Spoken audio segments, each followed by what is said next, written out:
Olá a todos, então vamos ao nosso estudo com uma oração do Espírito Santo. Senhor Deus e Pai, muito obrigado pela oportunidade de estarmos aqui, obrigado pela Tua palavra, que é luz para o nosso caminho, faz entender melhor o caminho que devemos seguir. Peço perdão por onde falhamos. Ficamos o Teu Espírito, conforme a Tua promessa. Atentai para a minha repreensão, pois eis que vos derramarei abundantemente do meu Espírito e vos farei saber as minhas palavras. Pedimos o cumprimento dessa promessa. Não merecemos. Confiamos nos méritos de Jesus, nos perdoa os pecados, nos faz justos em Ti. E agradecemos pela Tua graça, pela Tua misericórdia.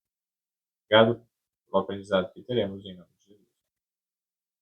Então vamos continuar aqui a respeito dos olhos. Jó capítulo 34, verso 21. Começamos assim. Porque os seus olhos estão sobre os caminhos de cada um, e ele vê todos os seus passos. Amém. Então os olhos do Senhor estão sobre os caminhos de cada um. E Ele vê todos os seus passos. Tudo que a gente faz, tudo que a gente pensa, tudo que a gente... Deus sabe, Deus está vendo. E Ele está vendo tudo isso não para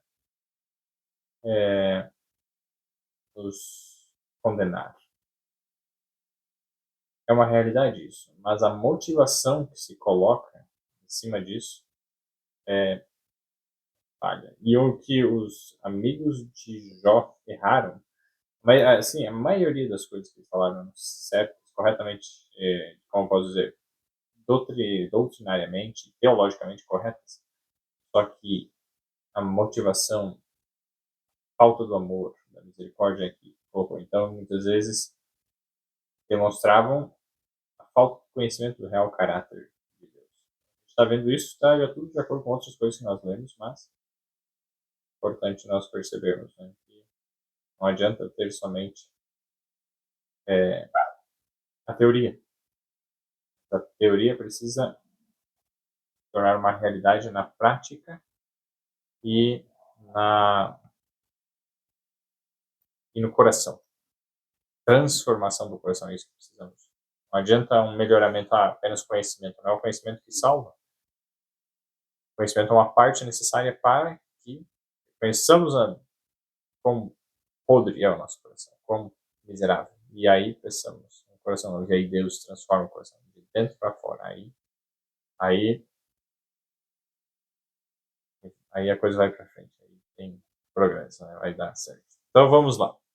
Jó agora 36, verso 7. Começa aqui. Do justo não tira os seus olhos, antes estão com os reis no trono. Ali os assenta para sempre, e assim são exaltados. Muito obrigado. Aqui é um detalhe que quem está falando nesse momento aqui no livro de Jó é Eliú, que é o último amigo, o quarto amigo que chegou, e ele não é repreendido por Deus. E o que é interessante é, a gente já comentou sobre isso, mas talvez ele não tenha errado nesse aspecto, algo para ser estudado ainda. Mas o que eu comentei ali é válido para os outros amigos, né, que falaram de uma maneira mais. Eliú ainda tem meus dúvidas, tem que estudar mais sobre isso. Mas, então, vamos lá. Deixo aí também uma sugestão de estudo. Já é muito bom. 42 agora, Jó 42, verso. Mas aqui, essa última leitura que foi vista, Deus ele tem os seus olhos fixos aquelas pessoas que amam a Ele, os justos, né? Então, se Deus contempla a todos, muito mais aqueles que correspondem ao amor dele. Ele tem uma atenção redobrada, um cuidado muito maior. Mais até do que redobrado, é infinitamente maior. E é isso. Vamos lá. 42:5 diz: Como ouvir dos meus ouvidos, ouvi, mas agora te vê os meus olhos. Veem os meus olhos. Veja só, então, depois que Deus responde Jó, ele diz, ele já tinha ouvido falar de Deus, mas agora se veem os meus olhos. Certamente que Deus não apareceu, ele não viu a Deus em sua totalidade, porque ele não suportaria, seria destruído. Mas, como nós estamos vendo a respeito dos olhos, estudando a respeito dos olhos, quando ele diz isso, é que ele teve um entendimento, um discernimento melhor de quem Deus é. É tão maior que é como se ele passasse de apenas ter ouvido sobre alguém e ter visto esse alguém, conhecido pessoalmente. Então, essa foi a diferença da, da, do, da história de Jó, da sua realidade, da sua mente, do seu conhecimento de Deus, depois de tudo que ele passou. E isso é o que acontece conosco quando estamos passando por dificuldades e nós não deixamos de seguir a Deus e não culpamos a Deus. Ele em nenhum momento culpou a Deus, em nenhum momento colocou, sabe, atribuindo a Deus falta alguma. Não, ele não fez isso, a Bíblia diz, no próprio livro de Jó. Mas ele ficava intrigado, questionando, mas como? Por quê? E nós não é errado nós perguntarmos. A questão é que já tem a história dele para nos dar muitas respostas. Então a gente muitas vezes faz as mesmas perguntas, por quê? Porque falta conhecimento. A gente tem aqui, é só orar, mas por quê? Falta não só o conhecimento teórico, mas mudança de coração. Então a gente tem que buscar esse conhecimento e entender e aí pedir, Senhor, isso torna minha realidade. Isso que eu estou passando ajuda-me agora a sair como ouro purificado, provado. Né? O ouro que Deus nos dá, que não vem de nós, mas aí com esse ouro purificado terá um valor muito maior. Vamos lá agora, terminamos o livro de Jó sobre esse tópico. Agora, Salmo 5:5. Vamos ler o seguinte. Os loucos não pararão à tua vista. Odeia a todos os que praticam a maldade. Muito obrigado. Então veja só, os loucos, como diz lá em Provérbios, eles não ouvem a instrução. Eles desprezam o ensino e a instrução. Então Deus tenta ensinar, eles não querem, não querem. Eles não aceitam ser ensinados, não querem saber de ser corrigidos. Então, os loucos, eles não, veja só, pararão à tua vista. Deus olha, sim, olha para eles, mas o fim deles virá e não permanecerão. Então, e a questão, Deus, ele odeia o quê? A todos os que praticam maldade. Então, Deus, ele odeia o pecado. Todas as pessoas começam pecado. E se eu gosto do pecado e escolho o pecado e fico no pecado e não quero saber de ouvir a repreensão de Deus contra o pecado, o ódio de Deus contra o pecado vai recair sobre mim porque eu me aliei ao pecado. Mas se eu deixar o desejo do pecado e aí começar a lutar contra ele, aí eu me alio com Deus e Deus vai entrar junto comigo nessa batalha contra o pecado. Ele odeia. Então, assim, ele vai purificando e é isso que Deus quer. E nesse processo, se a gente morrer nesse processo, Deus ele considera o quê? A nossa entrega do coração para Ele. Mesmo que a gente não tenha alcançado aquela estatura que poderíamos, ou que seria ideal, que seria melhor, Deus ele olha o quê? O coração. A inclinação do coração, para onde eu estou inclinado, para quem eu estou devotando o meu amor, o meu interesse, a minha vida, entende? Então é isso que Deus considera muito mais do que, vai notar o que você fez, o que você está fazendo.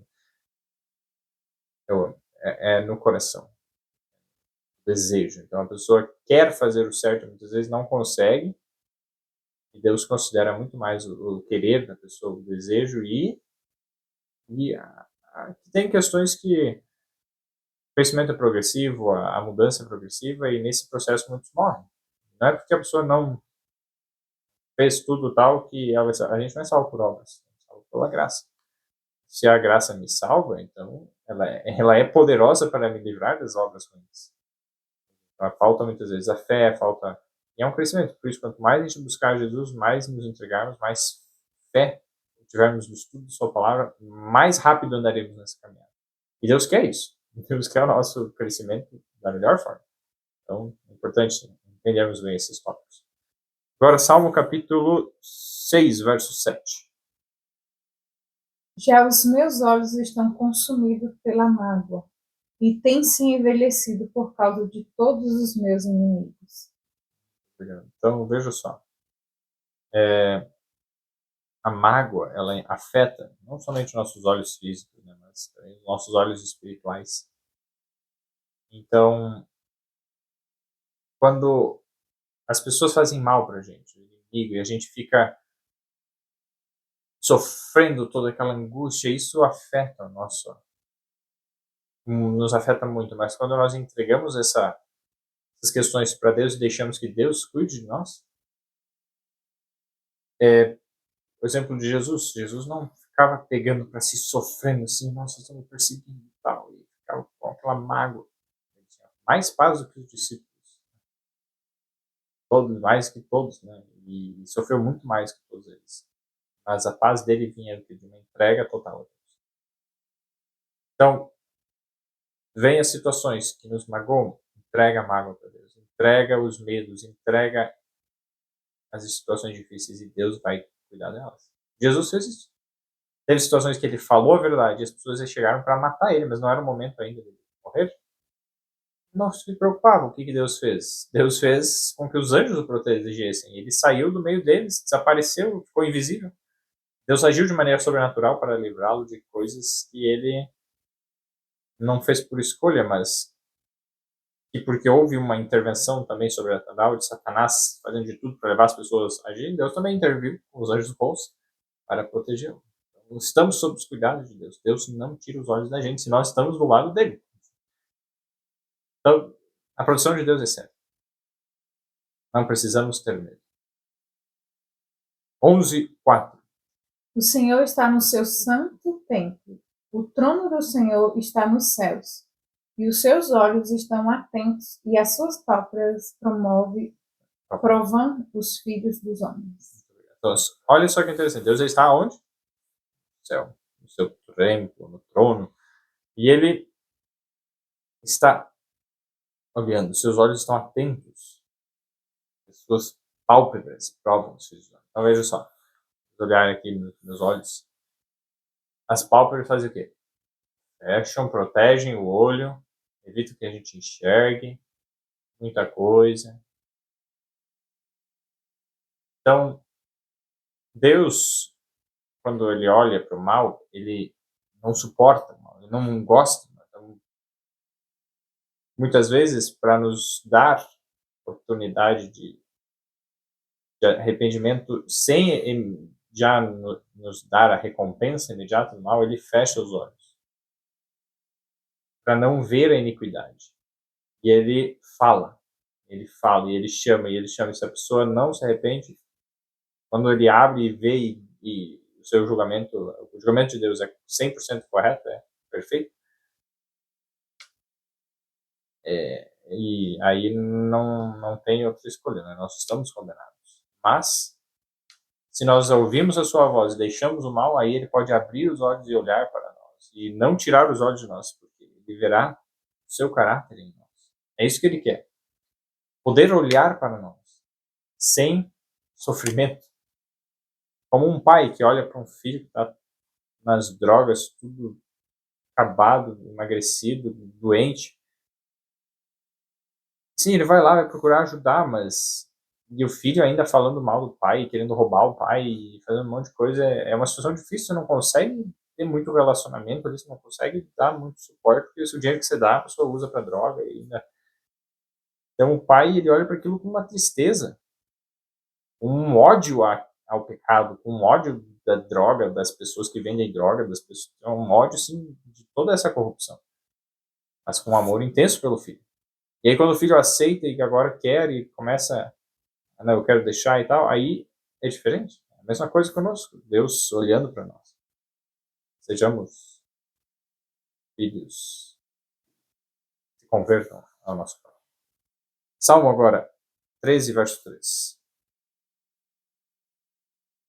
Atende-me, ouve-me, ó Senhor meu Deus. Ilumina os meus olhos para que eu não adormeça na morte. Obrigado. Veja só. Nós precisamos da luz de Deus. Sem a luz de Deus, nós morremos. E olha só os nossos olhos. sim, tanto fisicamente, né, a presença da vida de Deus, da luz dele, que nos dá, a, nos possibilita estarmos aqui respirando, enxergando, vivendo. E sem essa presença, essa bênção dele, sem, por exemplo, a luz do sol mesmo, nenhuma vida existiria aqui na Terra. Então, se a luz do sol agora parasse, não daria muito tempo, todos morreríamos. E, assim, a Terra ia congelar, não ia ter quem sobrevivesse. Por aí, já em pouco tempo, pouquíssimo tempo. Mas se fosse mantida a temperatura, as plantas não iam mais crescer, não haveria mais oxigênio, não haveria mais. E pronto, acabava a vida em poucos, assim, se não minutos, horas, dias. Então, é a luz de Deus que nos mantém vivos, literalmente, tanto a física como a espiritual. E a luz de Deus, espiritualmente, é o seu amor, o seu caráter. Então, a luz de Deus, que Deus é luz, Deus é amor, então a sua luz, a lei de Deus, que é o amor, quando cumprida, né? A manifestação do amor perfeito. Essa luz de Deus, que é a sua lei, a Bíblia diz todas as coisas. A luz de Deus, ela vai nos dar a vida também espiritual. Então, iluminando nossos olhos, nos fazendo ver a realidade, nos fazendo enxergar, ter o discernimento do certo e do errado. E sem esse discernimento, nós somos mortos. Sem o agir de Deus no nosso coração, na nossa mente, no nosso discernimento, especialmente pelo Espírito Santo, nós estamos mortos em ofensas e pecados. É quando Deus nos convence do pecado, nós pedimos perdão, aí nós temos a luz incidindo sobre nós, vemos os defeitos, pedimos perdão, e aí Deus nos lava do pecado, e aí temos vida. Então é profundo, é complexo, mas é simples. Que nos coloquemos debaixo da luz. Peçamos pela sua luz, assim como o salmista aqui. Davi pediu pela luz. Ilumina-me os olhos. Então, ilumina-me os olhos. É isso que Deus quer fazer. Vamos lá. Salmo, capítulo 15, verso 4. A cujos olhos e repouso é desprezado, mas honra os que temem ao Senhor. Aquele que jura com dano seu e com tudo não muda. Muito obrigado. Olha só. Deus está falando aqui quem que, no verso 1, né, habitará no seu tabernáculo. Aquele, a cuja essa palavra é meio, não é muito conhecida, mas aquele que é abominável. Ele que faz coisa errada, que é digno de repreensão. Répobro é aquela pessoa que não quer saber de Deus, não quer saber do que é certo. Então, não, como eu dizer, tem que desprezar o pecado e as pessoas que se usam ao pecado. Desprezar no sentido de não apoiar, não ser a favor. Não participar das coisas erradas. Nem por ação, nem por palavra ou por voto. Muito importante. E aí, honra o que? Os que temem ao Senhor. Honrar os que temem ao Senhor. E isso é algo muito importante. Porque se nós pararmos para pensar, existe uma pessoa que tem uma loja e ela vende coisas muito baratas, mais barato do que a média, mas sabe-se que aquela pessoa ela não quer saber de Deus e ela usa de meios corruptos e por meio de coisas erradas, de corrupção e de um monte de malandragem, ela consegue colocar o preço mais barato e as pessoas vão lá e compram. E aí nós temos a opção de ir comprar naquela pessoa ou ir comprar na loja de alguém que teme a Deus. E eu escolho comprar naquela pessoa. Só porque é mais barato. Cuidado com isso. Devemos ter cuidado. Por quê? Porque honrar aqueles que temem ao Senhor é valorizar, é dar preferência. Então, é preferível para, muitas vezes, um tanto mais caro, mas que esse dinheiro vá para alguém que vai usá-lo para a glória de Deus, do que pagar muito mais barato para alguém que não vai usar esse dinheiro para a glória de Deus. Então, é algo a ser considerado isso. Claro que muitas vezes é difícil saber, não é errado comprar e tal, mas se eu tenho a opção, investamos mais em honrar as pessoas que têm o Senhor. E aí, veja só, e jura com dano seu e contudo não muda. Mesmo que eu venha a ter algum prejuízo, manter a palavra. E aqui, esse é o contexto. Ajudar aqueles que, honrar aqueles e ajudar aqueles que temem a Deus, mesmo que muitas vezes isso vai nos custar algo, trazer um prejuízo, mas é Deus que abençoa. Então, Deus ele abençoa muito mais. A gente coloca ele e valoriza ele e os que são da fé, os que são tementes a Deus. Então, isso é algo importante também. Vamos lá. Salmo agora 17, versos 2, 8 e 11. Na sequência. 17, 2. Sai a minha sentença de diante do teu rosto, atenda aos teus olhos a razão. Olha só. O 8? Só aqui, ó. Sai a minha sentença diante do teu rosto. Então, o rosto de Deus é a fonte de luz. Os locais na Bíblia que fala isso, né? Tanto lá, quando Moisés pediu para ver a glória de Deus, ele disse: "Você não pode ver o meu rosto." Porque ali é onde tem a maior concentração da luz, da glória de Deus. E aí é da glória de Deus, o seu caráter, que sai a sentença. Olha, ele está pedindo isso. Atendam os teus olhos à razão. A linguagem até no original é as coisas que são iguais. Atendam os teus olhos às coisas que são iguais. Então, comparação, a razão, o raciocínio. Os olhos de Deus estão vendo. E ele pede que os olhos de Deus respondam. Então, o discernimento, certo e errado, o juízo de Deus, a sentença dele, está conectado aos olhos que Deus vê, o que ele julga, o que ele interpreta, o que está acontecendo. Então, esse verso também ele é bem rico nessa conexão de paralelo, né? Paralelismo. De uma ideia com a outra, de julgamento com a questão dos olhos. E agora o verso 8. Guarda-me como a menina do olho, esconde-me debaixo da sombra das tuas asas. Obrigado. Então ele está pedindo que guardem como a menina do olho. Algo muito importante, muito valioso. E ele está pedindo isso, e é isso que Deus disse que ele faz.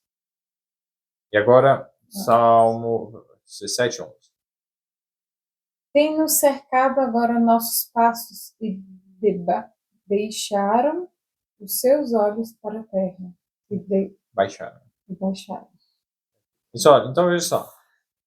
Quem tem cercado nossos passos ali vai falando os ímpios, né? Baixar os nossos olhos para a terra. Então é muito fácil nós, quando estamos cercados de dificuldade, ficarmos olhando para a terra, para o chão, ficarmos sem esperança, com medo, angústia, cabisbaixo. Mas não. Aí ele pede, ele clama que Deus venha e intervenha. Aí olha o verso 15, né? Quanto a mim contemplarei a tua face na justiça. Então a gente tem que levantar os olhos do chão e elevar os nossos olhos a Deus. Contemplar o quê? A face de Deus. A justiça de Deus. A face de Deus na justiça dele. É isso que Deus quer. Muitas vezes estamos dormindo nessa situação. É isso que ele diz, quando eu acordar. Isso vai acontecer quando acordar. Quando acordarmos para a realidade espiritual, para o chamado de Deus, para o plano de Deus. É isso que Deus deseja, é isso que Deus pede. E agora vamos lá. Jó, comparando esses versos aqui com Jó, capítulo, deixa marcado, que a gente já vai voltar. Salmo, agora Jó, capítulo 24, verso 15. Ver o que está escrito lá. Jó 24, 15. Assim como o olho do adúltero aguarda o crepúsculo dizendo, não me verá olho nenhum, e oculta o rosto. O que eu queria comparar a respeito disso? Deus ele está dizendo, né? Aquele, né? Ele está